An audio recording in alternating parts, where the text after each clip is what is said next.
Hello मित्रांनो, सर्वांचं स्वागत आहे परत एकदा नवीन एका व्हिडिओमध्ये. तर आज आपण बघणार का जे पण बांधकाम कामगार आहे आणि जे बांधकाम कामगार विचार करत होते की 16 जानेवारी 2026 नंतर आचारसंहिता संपेल, भांडेपेटीची जी वेबसाईट आहे ती चालू होईल, त्यांना भांडेपेटी भेटतील.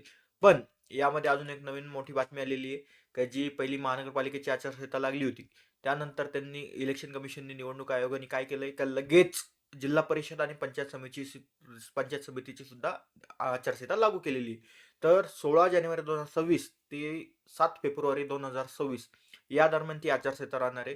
त्या दरम्यान मध्ये तुम्हाला कोणताही भांडे उपयोगी संच किंवा जो अत्यावश्यक संच आहे तो दिला जाणार नाही. प्लस याची जी निवडणुकीची डेट आहे ती 5 तारखेला याचं इलेक्शन होणार आहे, वोटिंग होणार आहे. 6 तारखेला गॅप राहणार आहे आणि 7 तारखेला याचा रिझल्ट लागणार आहे. तर 7 तारखेनंतर आचारसंहिता संपली तर त्यानंतर कधीही जी भांडेपेटीची साईट आहे ती चालू होऊ शकते.